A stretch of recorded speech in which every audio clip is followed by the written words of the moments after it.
কুল in কুনতুম তুহিব্বুনাল্লাহ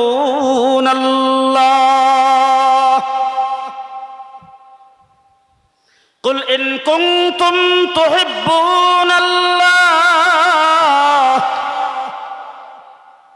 আল্লাহকে মহব্বত করতে চান?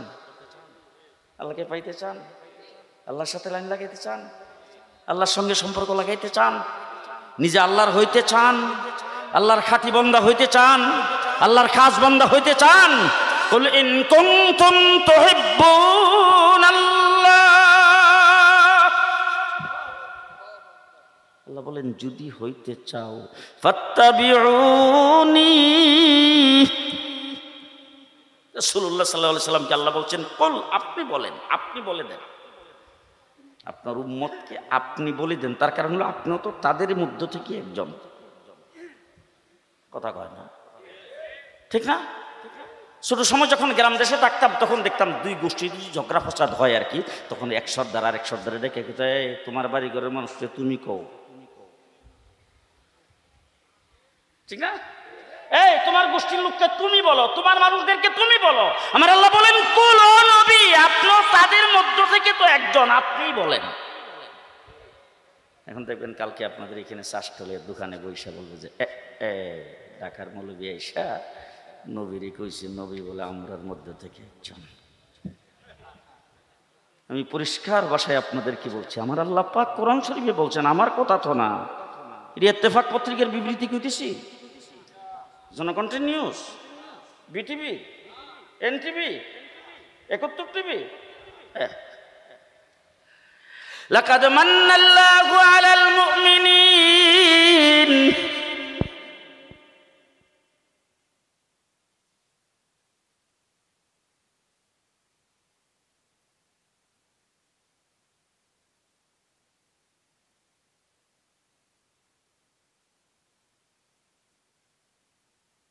মুখের মধ্যে জিভ বাইরা তো এহসান না, চোখ তো কোনো এহসান না, কান তো কোনো এহসান না, নাকটা তো কোনো এহসান না। আচ্ছা আল্লাহ যদি চোখটাকে কপালের গোড়ায় ফিট না করে, নাকটার যদি মুখ আর নাকের চোখের মধ্যখানে ফিট না করে, এটা যদি একটা উড়াতে দিত আর একটা ফিটে দিত, তাহলে চেহারাটা খুব সুন্দর হইতো। জি, তাহলে চেহারাটা আল্লাহ পাক নাক দিয়া, চোখ দিয়া, মুখ দিয়া যে সাজাইছেন, এটা আল্লাহ পাকের এহসান না? জি, সুন্দরী বিবি আপনার ঘরে আছে, আল্লাহর এহসান না? কথা বলেন, কথা বলেন। মা বাপকে আল্লাহ পাকের এহসান না? শ্বশুর শাশুড়ি আল্লাহ পাকের এহসান না? সন্তানাদি আল্লাহ পাকের এহসান না? আপনার খাদ্য দ্রব্য যা আল্লাহ পাক দিয়েছেন, আল্লাহর এহসান কোনটা না বলেন তো? জি, আল্লাহ পাকের এহসান না? এত সবকিছু এহসানের পরে আল্লাহ বলতেছেন লাকাদ মান্নাল্লাহু আলাল মুমিনিন, আমি মুমিনের উপরে সবচাইতে বড় একটা এহসান করেছি।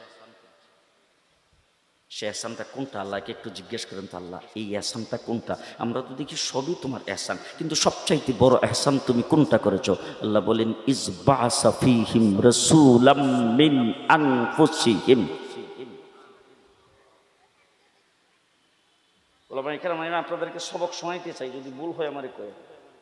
রাসূলাম মিন, জি, রাসূলাম মিন আনফুসিহিম, আরে তাদের মধ্য থেকে, মানুষের মধ্য থেকে আমি আল্লাহ পাক একজন রাসূল প্রেরণ করে মুমিনদের উপরে ইহসান করেছি।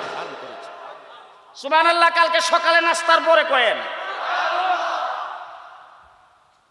এই জন্য আমি আপনাদেরকে বলতে চাই, আমাদের মধ্য থেকেই নবী একজন মানুষ। কথা বলে এক নম্বর আকীদা ভালো করে আজকে মনে রাখবেন, কালকে দোকান পাটে বিভিন্ন জায়গায় আলোচনা করবেন। নবী আমাদের মধ্য থেকে একজন মানুষ। আদম থেকে শুরু করে আমাদের নবী মুহাম্মদুর রাসূলুল্লাহ সাল্লাল্লাহু আলাইহি ওয়াসাল্লাম পর্যন্ত গোটা পৃথিবীতে যত নবী আল্লাহ প্রেরণ করেছেন, সমস্ত নবী মানুষ। বলেন বলেন বলেন বলেন বলেন, আঙ্গুল উঁচা করে বলেন তো দেখি, দেখে দেখে দেখে দেখে দেখে দেখে আঙ্গুলটা উঁচা করেন, একটু একটু আঙ্গুলটা উঁচা করে রাখেন। আর ডাইনে বামে একটু তাকায় দেখেন যে বিমারি কেউ বসা আছে কিনা, আঙ্গুল উঁচা করে নাই। নবী আমাদের মধ্য থেকে একজন। আদম থেকে আমাদের নবী পর্যন্ত সমস্ত নবী। আরো জোরে, আরো জোরে। কোন নবীকে আল্লাহ পাক জিন জাতির থেকে, জিন্নাত থেকে কেউ নবী, ফিরিস্তার থেকে কেউ নবী, হুর গিলমানের চাইতে কেউ নবী? সমস্ত নবী মানুষ আমাদের মধ্য থেকে একজন মানুষ, কিন্তু আমাদের মতো না। বলেন আমাদের মতো না। এবার আমি আপনাদেরকে জিজ্ঞেস করতে চাই, শেখে কোরিয়া রহমতুল্লাহ আলাই, শেখে বিয়ামপুরি রহমতুল্লাহ আলাই যেদিন জন্মগ্রহণ করেছেন, এই দিন একটা আম গাছের ডালা ভাঙিয়ে পড়ছিল। শেখে বিয়ামপুরি যেদিন মায়ের পেটের থেকে জন্মগ্রহণ করছেন, এই দিন একটা আম গাছের ডালা ভাঙিয়ে পড়ছে। বলেন কারো জানা থাকলে বলেন। জি, গোটা পৃথিবীর সমস্ত নেতা ফেতা লিডার যত কিছু জন্মগ্রহণ করেছেন, ওলি আব্দুল গাউস কুতুব জন্মগ্রহণ করেছেন, একটা গাছের পাতা পর্যন্ত সিরা পড়ছে ইতিহাস নাই। আমার নবী যেদিন জন্মগ্রহণ করেছেন, রোমান সম্রাটের রাজপ্রাসাদের গম্বুজগুলি ব্যঙ্গে চুরমার হয়ে পড়ে গেছে। আমাদের মধ্য থেকে একজন মানুষ। এই জন্যে আমরা যেমন মায়ের পেটের থেকে জন্মগ্রহণ করেছি, তিনিও মায়ের পেটের থেকে জন্মগ্রহণ করেছেন, রাজপ্রাসাদের গম্বুজ ভেঙে পড়ে গেছে আমাদের মতো। বেশ কমটা বুঝে আসতেছে জি। আচ্ছা, আপনাদের দেশের সেইখে বড় নবী যেদিন জন্মগ্রহণ করছিলেন, ওই দিন বোধ হয় গড়ের কুপিটা নিভা গেছিলেন। একটা মোমবাতি নিভছে, একটা বাল্ব। আমার রাসূল যেদিন জন্মগ্রহণ করেছেন, পারস্য সম্রাটের 1000 বৎসরের অগ্নিকুণ্ড সাথে সাথে নিভে গেছে। আমাদের মধ্য থেকে একজন মানুষ, আমাদের মতো মানুষ না। এবার মঈনুদ্দিন চিশতি রহমতুল্লাহ আলাই, খাজা নিজামুদ্দিন আউলিয়া, আব্দুল কাদের জিলানী, আমাদের ব্রাহ্মণবাড়িয়ার বড় হুজুর ফখরে বাঙ্গাল হাফিজ হুজুর, আপনাদের শেখে বিয়ামপুরি, শেখে কোরিয়া, শেখে ঘরপুরি, শেখে কাতিয়া, শেখে গাজীনগরী, গোটা বিশ্বের সমস্ত ওলি আব্দুল গাউস কুতুব মায়ের পেটের থেকে জন্মগ্রহণ করেছেন। ডেলিভারির সময় মার কোনো কষ্ট, আমার রাসূলও মায়ের পেটের থেকে জন্মগ্রহণ করেছেন। আমাদের জন্মগ্রহণের সময় মার কষ্ট হয়েছে, রাসূলও জন্মগ্রহণ করেছেন, উনি আমাদের মধ্য থেকে একজন মানুষ। আমাদের সময় মার কষ্ট হয়েছে, রাসূলের মা বলেন আমার কোনো কষ্ট হয় নাই। আমাদের মতো জি। আমি যখন মায়ের পেটের থেকে বের হয়ে আসছি, আপনারা যখন মায়ের পেটের থেকে বের হয়ে আসছেন, আপনাদের অবস্থা কি হয়েছে আমি জানি না। আমারটা আমার মার কাছে শুনছি, এই জন্য বলতে চাই। আমি যখন আমার মায়ের পেটের থেকে বের হয়ে আসছি, তখন আমি পৃথিবীতে আসার সময় আমার শরীরের মধ্যে রক্ত পানি মাখা ছিল, দুর্গন্ধযুক্ত। আমি আসার পরে তখন আমাকে গোসল করাইয়া, তারপরে আমার দাদা, আমার দাদি, নানি আমাকে কোলে নিয়েছেন। আমার রাসূল সাল্লাল্লাহু আলাইহি ওয়াসাল্লাম মায়ের পেটের থেকেই জন্মগ্রহণ করেছেন, কিন্তু রাসূলকে কে যেন মায়ের পেটের থেকে গোসল করাইয়া ক্লিন করে বের করে। আমাদের মধ্য থেকে একজন, আমাদের মতো যে, আমাদের মতো মানুষ না। আমার নবী মুহাম্মদ রাসূলুল্লাহ সাল্লাল্লাহু আলাইহি ওয়াসাল্লাম জন্মগ্রহণ করেছেন, আমরাও মায়ের পেটের থেকে জন্মগ্রহণ করেছি। আমি কাইতিয়া সিতিয়া মায়ের পেটের থেকে বের হয়ে আসছি। আমার রাসূল সেজদারত অবস্থায় পৃথিবীতে আগমন করেছেন। আমাদের মধ্য থেকে একজন, আমাদের মতো খুব ভালো করে মনে রেখেন। উলামায়ে দেওবন্দ, উলামায়ে কওমিয়ার একজন তালিবে ইলম হিসেবে আকীদা বর্ণনা করতে চাই। তার কারণ হলো আমাদের আকীদা, নবীকে আল্লাহ পাক যেমন করে পৃথিবীতে প্রেরণ করেছেন, আল্লাহ পাক মুহাম্মদুর রাসূলুল্লাহ সাল্লাল্লাহু আলাইহি সাল্লামকে যে আসন দিয়া, যে পজিশন দিয়া, যে চেয়ার দিয়া, যে মুকাম দিয়া প্রেরণ করেছেন, সেই মুকামে রাইখে আমরা নবীকে ভালোবাসতে চাই। উলামায়ে দেওবন্দ, উলামায়ে কওমিয়া নবীকে নবীর মুকামে রাইখা ভালোবাসে। আদর করতে করতে আল্লাহ পর্যন্ত পৌঁছায় না, আবার নিচে নামাইতে নামাইতে সাধারণ মানুষের মতো আমরা করি। যে নবী যে স্তরের, সেই স্তরে রাইখা আমরা ভালোবাসি। কথা বলে না? ঠিক না? ঠিক। আমরা নবী মুহাম্মদ রাসূলুল্লাহ সাল্লাল্লাহু আলাইহি ওয়াসাল্লাম জন্মগ্রহণ করেছেন, আমরাও জন্মগ্রহণ করেছি। আমি যখন জন্মগ্রহণ করেছিলাম, তখন নিশ্চয়ই আমার মা আমার ঘরের মধ্যে ধূপ জ্বালাইছিল। আমাদের দেশে তো জ্বালায় না, ধূপ জ্বালায় কিনা? আগরবাতি। বর্তমান আধুনিক ডিজিটাল যুগে স্প্রে করে কিনা রুমের ভিতরে? কেন? খুব সুগন্ধ, এই কারণে। আস্তে কর, আপনাদের জাফলঙ্গে সিলেটে কি বলে জানি না, আমাদের গ্রাম দেশে যেই ঘরে সন্তান জন্ম হয় সেই ঘরটাকে বলে ছবিঘর, আউসঘর। আপনারা কি বলেন? ছবিঘর, আউসঘর বুঝছেন তো? এটার কাছে দিয়ে কেউ গেলে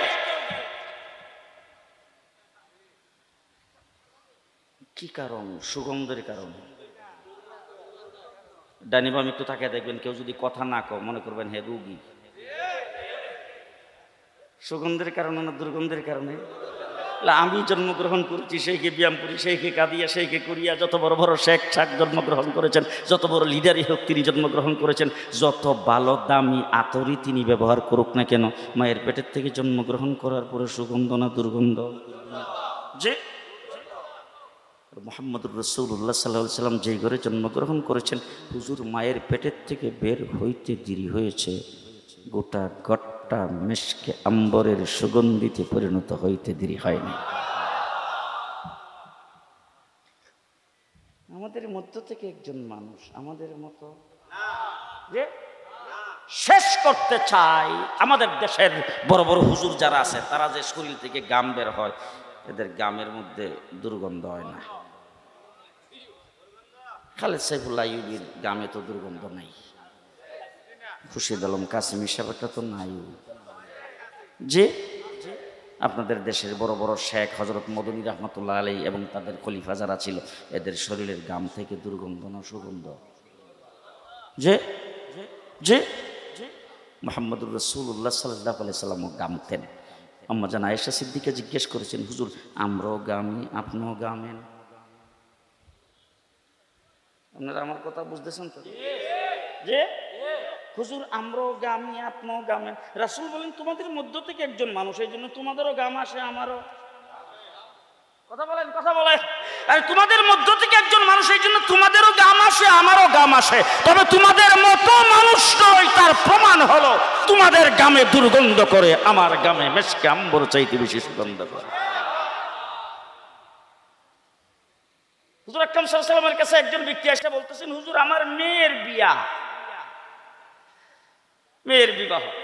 রাসূল সাল্লাল্লাহু আলাইহি ওয়াসাল্লাম শরীর থেকে চারশা গামগুলি উঠায় একটা শিশির ভিতরে দিয়ে বলছেন, যাও। বিবাহের মজলিসে এক কোণার মধ্যে শিশির বোতলটা খুলে রেখে দিচ্ছে, গোটা গট্টা মেশকে আম্বরের সুগন্ধিতে পরিণত হয়ে গেছে। খুব ভালো করে বুঝেন, খুব ভালো করে বুঝেন। হযরত আনাস রাদিয়াল্লাহু তাআলা আনহু আল্লাহর নবীর খেদমত করেছেন একাধারে প্রায় 10 বছর। উনি দামেস্কে মসজিদে জুমার নামাজ পড়াইতেন। তো উনি যখন জুমার নামাজ পড়াইতে মসজিদের ভিতরে ঢুকে, তখন গটটা মুখটা মসজিদটা মেশকে আম্বরের চাইতে বেশি সুগন্ধিতে পরিণত হয়। তো একদিন মুসল্লিরা ওনাকে জিজ্ঞেস করেছেন, হুজুর এই যে কত মার্কেটে গেলাম আর যাইয়া বলছে কথা যে আমাদের খতিব সাহেব যে আতর ব্যবহার করে এরকম আতর দাও। বইলা কইয়া অনেক চেষ্টা করে অনেক দাম দিয়া আতর সুগন্ধি কিনছি, কিনাইন আপনারটার মতো হয় না। আমরা বাড়ির থেকে লাগাই আয় আর মনে মনে ভাবি যে আজকা, আর যে আপনি ঢুকেন আমরার সুগন্ধ যে কই যায় বিশ্রাই ভাই, এই আপনারটা দিয়ে গোটা মসজিদ সুগন্ধিতে পরিণত হয়ে যায়। ঘটনাটা কি? আপনি এত বড় আতর, এত বড় দামি আতর, এত বড় দামি সুগন্ধি আপনি কই ফেলেন? আপনি কি ঢাকা গেছিলেন? দিল্লি থেকে আনছেন? যে সারা দেশের রাষ্ট্রপ্রধানরা মিল্লা সেখানে যে বৈঠক করছে, ওখানে তো দামি আতর ব্যবহার করছে। আপনি কি ওখান থেকে আনছেন? হযরত আনাস রাদিয়াল্লাহু তাআলা বলেন, না এই ধরনের কোনো মার্কেটে আমি যাই না, আর মার্কেট থেকে কোনো কিছু কিনি নাই। আল্লাহর নবীর খেদমত করতাম, হুজুরের শরীর থেকে গাম বের হতো, ওই গামটাকে আমি শিশির ভিতরে ঢুকাই রাখছিলাম, জুমার নামাজ পড়াইতে আসতে ওইটা ব্যবহার করে আসে। আস্তে আস্তে সুবহানাল্লাহ, আস্তে আস্তে। মুহাম্মদুর রাসূলুল্লাহ সাল্লাল্লাহু আলাইহি ওয়াসাল্লাম গামেন, আমরাও গামি। তার কারণ হলো আমাদের মধ্য থেকে একজন। কিন্তু আমার গামে দুর্গন্ধ, রাসূলের গামে সুগন্ধ, আমাদের মতো। এরপরও যদি বুঝে না আসে তাহলে কিছু গাছে ফাঁসি লেগে মরেন, আমার আর বুঝাইবার শক্তি নেই। কথা কি বুঝে আসতেছে? কথা কি বুঝে আসতেছে? মুহাম্মদুর রাসূলুল্লাহ সাল্লাল্লাহু আলাইহি ওয়াসাল্লাম তিনি ঘুমাইছেন, আমরা ঘুমাই না? ঘুমাইতো। রাসূল সাল্লাল্লাহু আলাইহি ওয়াসাল্লাম আম্মাজান আয়েশা সিদ্দিকা রাদিয়াল্লাহু তাআলা আনহার হুজরার ভিতরে হুজুর ঘুমাইছে, ঘুম থেকে উঠা ডাইরেক্ট মসজিদের মেহরাবে। আচ্ছা, এখন আমি আপনাদের কাছে ফতোয়া জিজ্ঞেস করি, ঘুমাইলে উযু ভাঙে না তো?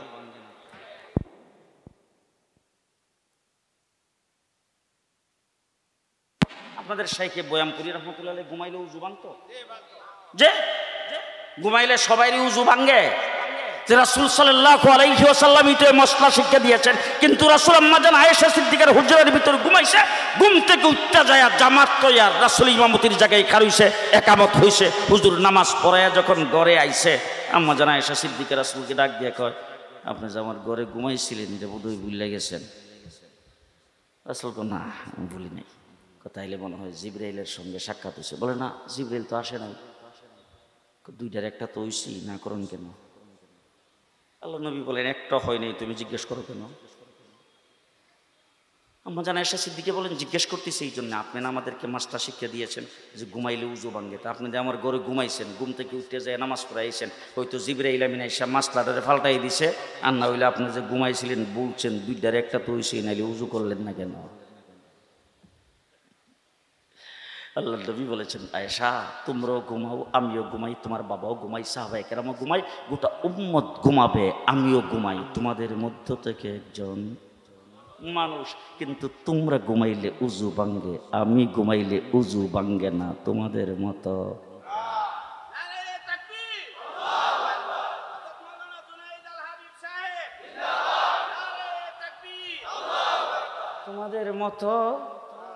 তোমাদের মতো মানুষ না।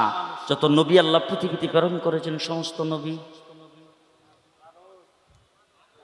আরো আস্তে আরো আস্তে, সমস্ত নবী মানুষ। তবে খুব ভালো করে জেনে রাখেন, তামাম পৃথিবীর যত মানুষ আল্লাহ পাক দুনিয়াতে প্রেরণ করেছেন, প্রেরণ করবেন কিয়ামত পর্যন্ত, সমস্ত মানুষ দুনিয়ার মাটির তৈরি, নবী জান্নাতের মাটির তৈরি।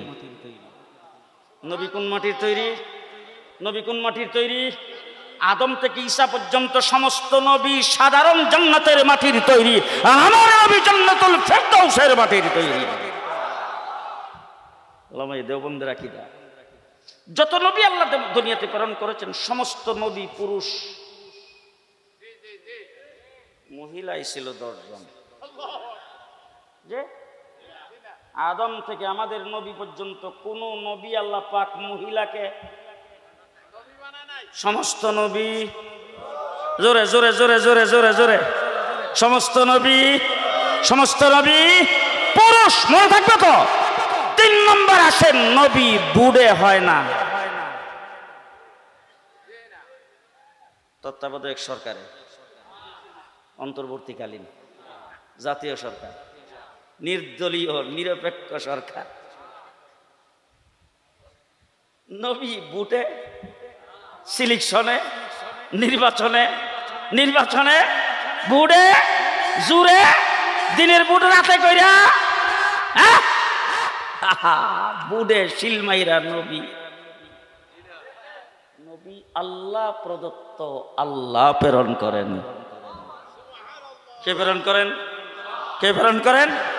আল্লাহ প্রেরণ করেন। আল্লাহ পাক বলছেন, আরে তোমাদের মধ্য থেকে একজন নবী আমি প্রেরণ করেছিলাম, এটা তোমাদের উপর সবচাইতে বড় ইহসান।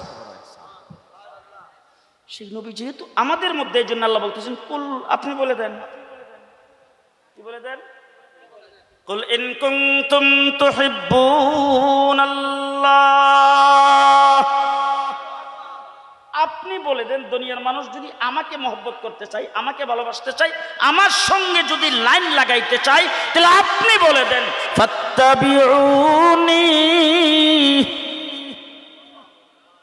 তারা যেন আপনার ইত্তেবা করে। কি করে? ইত্তেবার অর্থ কি? নবী আপনাকে ভালোবাসি, নবী আপনাকে ভালোবাসি, নবী আপনাকে ভালোবাসি, ইয়া নবী সালামু আলাইকা, ইয়া রাসূল সালামু আলাইকা। ইত্তেবার অর্থ হলো, আপনি যখন মাথার চুল কাটতে যাবেন, তখন আপনাকে খেয়াল করতে হবে নবীর মাথায়ও চুল উঠত, তিনিও কাটত। সুতরাং আমার মাথার চুল কাটাটা নবীর মতো আস্তে তো, নাকি ব্রাজিলের খেলোয়াড়দের মতো, সালমান শাহ, মেসি, কাকা, রোনাল্ডো, আমি যদি মুসলমান হই আমার চুল কাটা কার মতো হবে? জি, নবীর মতো হবে। আমার হাতে পায়ের নখ কাটা নবীর মতো হবে, আমার গোসলটা নবীর মতো হবে, আমার ঘুমটা নবীর মতো হবে, আমার খাওয়াটা নবীর মতো হবে, আমার চলাফেরা নবীর মতো হবে, আমার হাতের ব্যবহার নবীর মতো হবে, আমার চোখের ব্যবহার নবীর মতো হবে, আমার সার্কিন হাত বডি নবীর রঙে রঙিন হবে। ফাত্তাবিউনি ফাত্তাবিউনি, আমার ইত্তেবা করো, নবীর ইত্তেবা করো। কার ইত্তেবা? কার ইত্তেবা? তাইলে আপনার জীবন প্রথম থেকে মৃত্যু পর্যন্ত, আপনার জন্ম থেকে মৃত্যু পর্যন্ত, আপনার রাত্র দিন 24 ঘন্টা আপনার যাবতীয় কাজকর্ম সবকিছু হইতে হবে নবীর সুন্নত মোতাবেক, নবীর অনুসরণে। ঠিক কিনা? যদি নবীর অনুসরণে আপনার জীবনটা যদি গড়তে পারেন, আপনি যদি নবীর অনুসরণে জীবন পরিচালিত করতে পারেন, আপনি যখন খাইতে যাবেন তখন নবীর অনুসরণ করবেন, আপনি ঘুমাইতে যাবেন নবীর অনুসরণ করবেন, আপনি যখন হাঁটতে যাবেন নবীর অনুসরণ করবেন, আপনি দোকানদারি করতে যাবেন নবীর অনুসরণ করবেন, ব্যবসা করতে যাবেন নবীর অনুসরণ করবেন, সরদারি করতে যাবেন নবীর অনুসরণ করবেন, রাজনীতি করতে যাবেন নবীর অনুসরণ করবেন, রাষ্ট্র চালাইতে যাবেন নবীর অনুসরণ করবেন। যদি আপনি করে থাকেন, আমার আল্লাহ পাক বলেন ইউহিব্বুকুমুল্লাহ,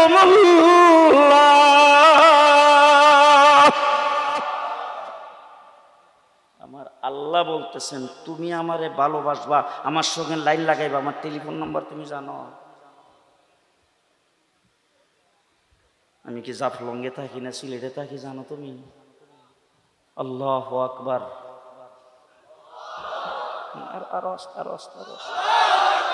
আল্লাহ, এখন আমি জিজ্ঞেস করতেছি আল্লাহু আকবার মানে আল্লাহ বড়, আল্লাহ কত বড়? কত বড় আল্লাহ! এখন আল্লাহ যে কত বড়, এখন আপনারা যদি বলেন যে ও হুজুর আমাদের এখানে জাফলঙ্গের মধ্যে কোন লোক যদি বড় লোক হয়, একটু বেশি বড় লোক হইলে সে সিলেট যায় বাড়ি ঘর বাঁধে, এর চাইতে বড় লোক হইলে ঢাকায়, এর চাইতে বড় হইলে লন্ডন। একটু আগে আপনাদের এই জাফলঙ্গের একজন আমাকে আমেরিকার থেকে নিউ ইয়র্ক থেকে ফোন দিছে, ফোন দিয়ে হুজুর আপনি বলেন আমাদের বাড়ির কাছে গেছেন, বুঝলেন না? দুনিয়াতে আমরা দেখি যে বড় হয় সে কই যায়? আমাদের এই পুরানো বস্তিতে থাকে না, গ্রামে থাকে না, শহরে যায়, দূরে যায় বাড়ি বাঁধে, এরপরে বাড়ির চতুর্দিকে দারোয়ান, গেইটের দারোয়ান, পশ্চিনা পরিচয় মানুষও সেখানে যাইতে, ঠিক না? বড় লোক যদি হয় তাইলে এখন আল্লাহর জিজ্ঞেস, আল্লাহ তুমি কত বড়, তোমারে কোথায় পাই? আমাদের দেশের যারা বড় এর তো আমরা কাছে পাই না। আমার আল্লাহ রাব্বুল আলামিন বলেন আমি বড় ঠিক, কিন্তু আমি কত কাছে, হুয়া আকরাবু ইলাইহি মিন হাবলিল ওয়ারিদ, আমি তোমার গাড়ের শাখা রোগের চাইতে আরো বেশি নিকটে, তুমি ডাক দিতে দেরি, আমাকে পাইতে দেরি নাই। ইউহিব্বুকুমুল্লাহ, তুমি কোন জায়গায় যাই আমাকে তালাশ করবা, কোথায় যে আমার সাথে লাইন লাগাইবা, শুনে রাখো আমার নবীর সাথে লাইন লাগাও। ইউহিব্বুকুমুল্লাহ, তুমি কোথায় আছো আমি বিশ্রয়া তোমাকে বের করে তোমার সঙ্গে লাইন লাগাবো। তুমি আমার সাথে লাইন লাগাইতে হবে না, আমি তোমার সাথে লাইন লাগাবো, আমি তোমার সাথে লাইন লাগাবো। আসো দেখি মুহাম্মদুর রাসূলুল্লাহ সাল্লাল্লাহু আলাইহি ওয়াসাল্লাম জান্নাতের ভিতরে হাঁটতেছে, আল্লাহ পাক জান্নাতে রাসূলের আগে আগে হযরতে বেলালের পায়ের তালি শুনেছে।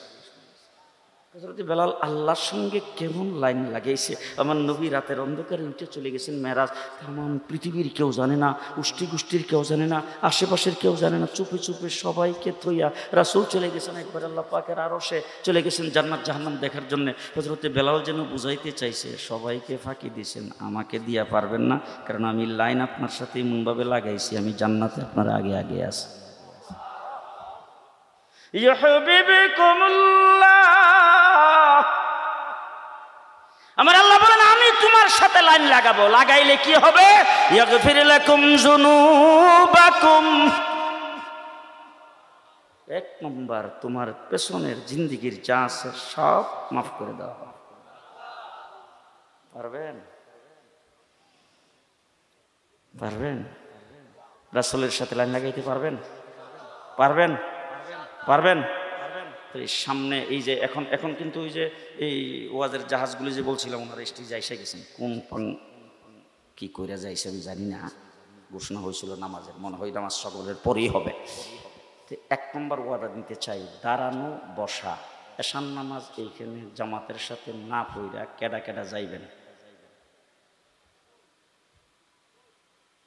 এশার নামাজ জামাতের সাথে না পড়া যাইবেন কেডা? হাত উঠায় ফেলেন, আমি এখন ছেড়ে দিয়েছিলাম।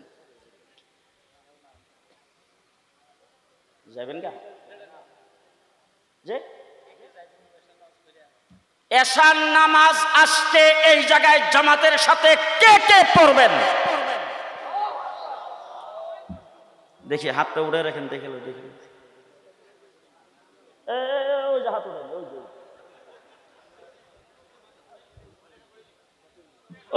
যে হাত উড়ে।